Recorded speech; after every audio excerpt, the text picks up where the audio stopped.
Welcome to another episode of The Brand Called You, a podcast and podcast show that brings you leadership lessons, knowledge, experience, and wisdom from thousands of successful individuals from around the world. We are now in season 4 with over 1,300 videos, which are viewed and heard around the world. I'm your host, Ashutosh Garg, and today I'm delighted and privileged to welcome a member of the Entrepreneur Organization, a celebrated entrepreneur and coach, Mr. Maxim Mulyadi. Maxim, welcome to the show. Hey, thank you, Ashutosh. It's an honor to have me here. It's a surprise also. Thank you. Thank you. So Maxim is a circularity and entrepreneur and business coach. He's the co-founder and owner of Pelangi Water. And as I just mentioned, he is a member of the Entrepreneurs Organization, or EO. So Maxim, let me start by asking you, after such a successful business profile, building a successful beverage business, what was your motivation to become a coach? So the motivation was simply because out of my tenure doing the business, I think compared to you, it's very short. Yeah. Compared to you, it's very short. So I enjoyed the part where I facilitated, I acquire knowledge, and then I facilitate the knowledge implementation in the company. So those things are the things that I enjoy. And I also find that if I were to hire a coach with the same price, I can get certified.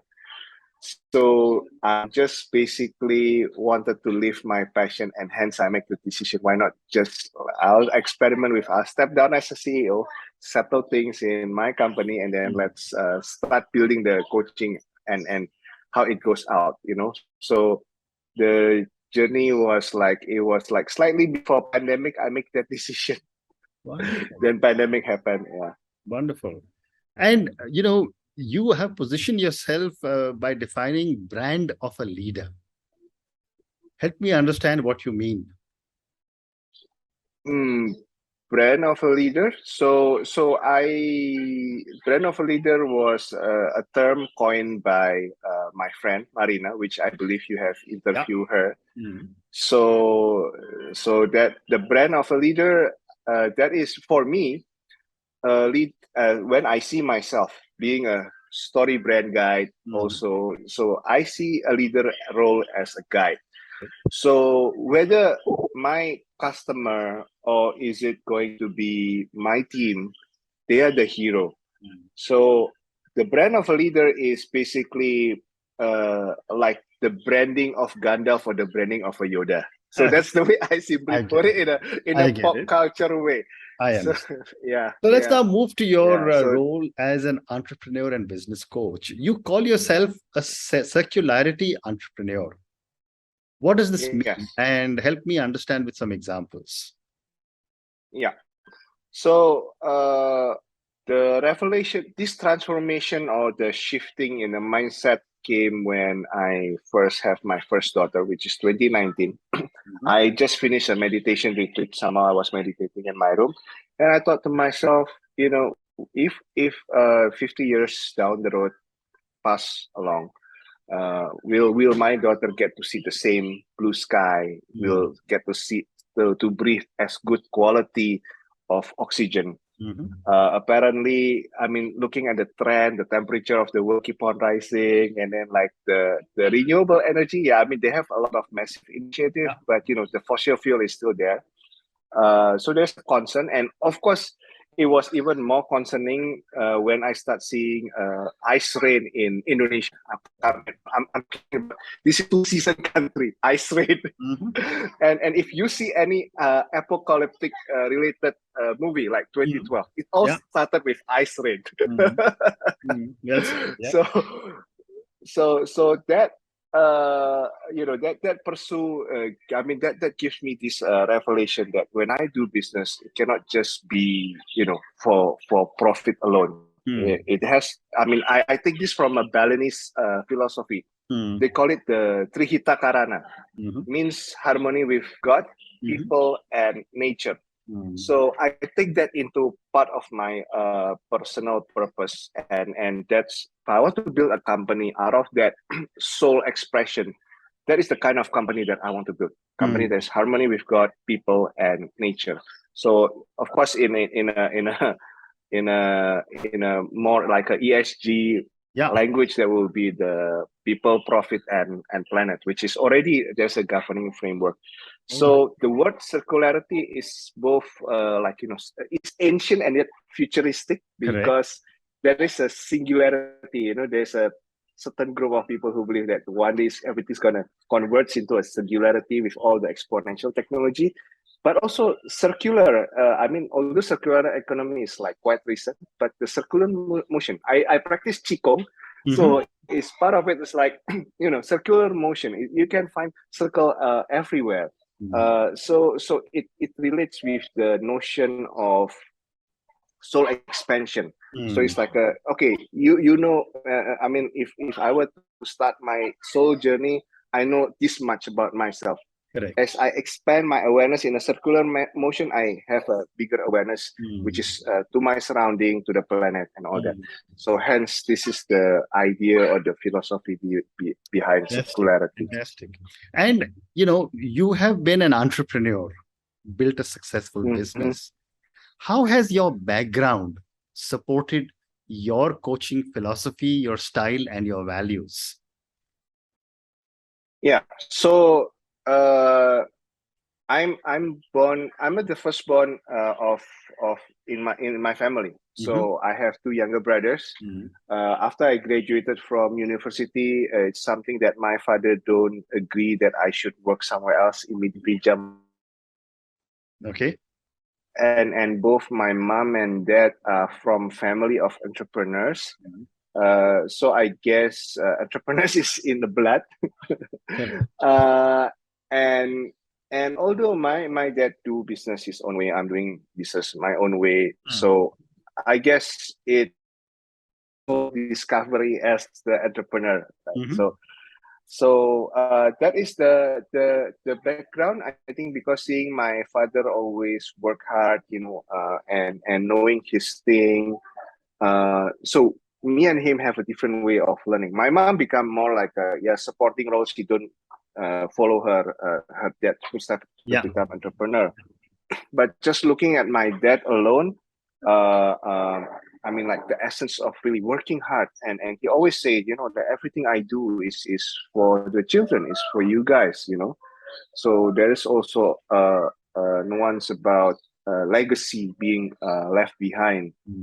That's why he acquire asset, and then how he, as much as or he know about how asset management is, although maybe it's totally different from how a professional asset management say or way of doing. At least the legacy thinking is not just having a business, running a business, but it's something for the future generation, and it's also a family building at the same time. And it's not just the family members working, but it's also how I see in my dad how he make he have like for decades. Although performance might be questionable, but at least that admirable loyalty is something rare, especially if I look at millennial. Very well said. Yeah. My next question to you, Maxim, is about you calling yourself Mr. Pink, and you're wearing a shirt, and just behind you have blooming a pink earth, prosperous, inspirational, nurturing, and kind. So tell me, what got you started as Mr. Pink, and these 4 words that you have for the word pink? So again, it started with my mineral water brand. So it was not a common practice to have a pink color. So actually, it just started with that pink. My mineral water. I'm the mineral water guy. It's a regional thing. The color is pink.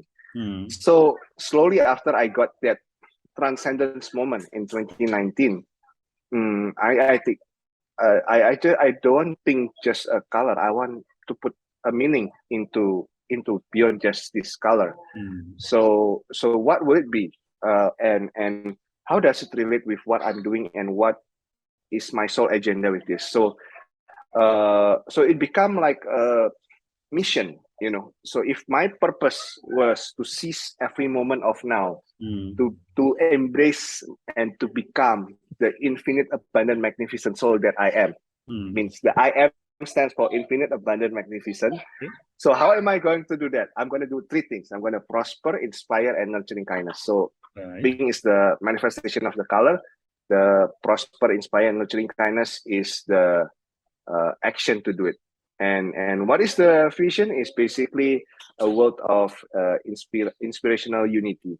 So I see a world where we are so divided, be it of religion, politics, and a lot of other factors. We are so divided. But I want to believe that the world can be united for a cause. We have the common winter is coming, which is one is the global warming, and coming from a country whose philosophical statement was Bhinneka Tunggal Ika, means unity in diversity. So it's like maybe it's just me being Indonesian and adopting the Indonesian philosophy of things. So this is where it comes all about, and how I want to manifest my soul in this lifetime, just as you are doing. How do you bring work. these values in your coaching that you work with different people? Yeah. So I do three things. Again, start with the infinite, right? The word infinite. How do I feel the tangibility of infinite potential? So I'm a Gallup certified strength coach. So that's where the strength-based approach into human development comes in. Because we are in a world where we focus a lot on weakness, where I used to be very bad at maths and quite good at art, but my parents don't send me to art school. They send me to as much, and the world operates in a way that we are kind of forced to be a well-rounded, not to be exceptional star. So that is the infinite potential, which relate to maybe inspire, right? And be kind to yourself. Don't have to beat yourself up just because you cannot do, or maybe you find it's not your natural way of thinking, feeling, or behaving. And then the second is the prosper. So prosper came from it relates to the word abundance, right? Creating abundance. And it's not just by individual. If infinite, we're talking about individual, the leadership and the leadership team. Abundance, we're talking about how do we create the abundance with the business process, with the scaling up methodology, or maybe with the business made simple methodology, because these are the proven methodology and it's international. So it's not just for Indonesia, it can go around the world, and it is a common language. So, and then nurturing kindness, kindness is not only in deed, but also in words, right? So sometimes no matter how good we do, if we are not communicating the way we want to communicate, people will make their own perception and make their own judgment. So that's why I signed up to become a story brand guide, right? Because one of my talent is communication, according to Queen Strength. So I like to think out loud. So I believe that I'm also coaching people, not only tapping their infinite potential with their strength, creating abundance together through the business processes. I work with entrepreneurs. And lastly is, most importantly, to communicate your magnificent soul that you are, and collectively with the company. So this is the three pillar of I am, right? The infinite, abundant, magnificent. How wonderful. My next question to you is that, you must be working with people from different cultures. I've often seen that even when I work as a coach, culture seems to have an impact. Some cultures accept coaching easily, some cultures don't. And yet in the old days, and you're from a business family, mentoring and coaching was done by a family elder. Yes. What has changed that people are now willing to pay for professional coaching? So again, it relates to my positioning as the guide. Correct. So usually during the conversation, I see them as the hero. I ask them. So basically, I don't ask in this simple manner, but basically my question is leading to this, me answering this question. What is their heroic journey? What hero journey are they on? Are they on scaling their business to, from 1 million to 10 million US dollar? Are they on a journey finding a balance between, managing the business and have more freedom of time with the family? So having this conversation and just to nail to their problem, and if usually through this conversation I hit it right, they will resonate. Oh yeah, that is what I need. So the tools will be just a matching mirror. Okay, so yeah, I have this problem, and you tell me when I show these tools, yeah, that's where I want to go.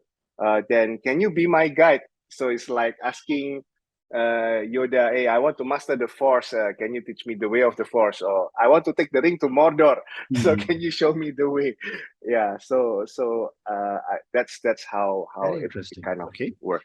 So my next question to you is about coaching the young leaders, the millennials. You're probably an older millennial yourself. Yes. Yes, I am. So my question to you is that what is the difference between coaching a senior older leader and a millennial leader? So coaching elder millennial or colonial, some people, yeah.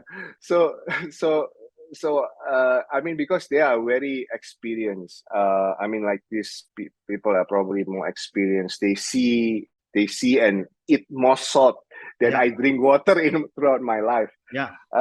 So there is again, it's like the EO value of trust and respect. So my positioning doesn't change. It's always be the guide, and it's a process with that more respectful tone, I guess, especially for older people with highly experience. I mean, my team are they are in their 40s, 50s as well. My leadership team in the mineral water, right?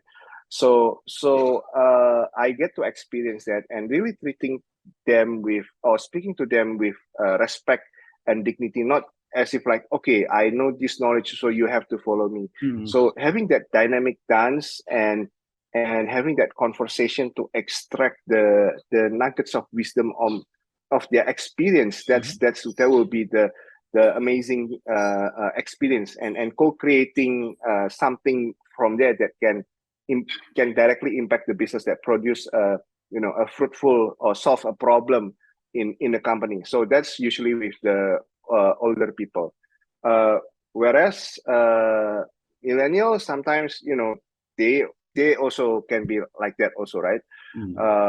So usually it starts with that hero journey. What's the problem? But maybe in more I adjust to the level of their competency or their experience.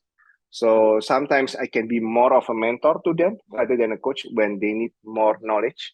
Or if, let's say, they have experience and they have this problem they identify, maybe I do not know the industry. So again, it's similar to the older millennial, right? So treating them with, I will say, beside trust and respect, we'll be treating them with love consistently throughout, right? And the bottom line is to co-create something together that will impact their business. Wonderful. And my last question to you, and this is for the many people who will listen to our conversation. What would your advice be, given that you are an entrepreneur and a coach, to a young person starting off on her or his journey in the corporate world or as an entrepreneur? Yeah. So I will just call it the ABC. Yeah. Whether you are an employee or entrepreneur, so you are a homemaker, is ABC stands for always be creating value, whatever that is. Since we are no longer in the 20th century where performance matter, gone are the days like high performance team or high performance better cheaper.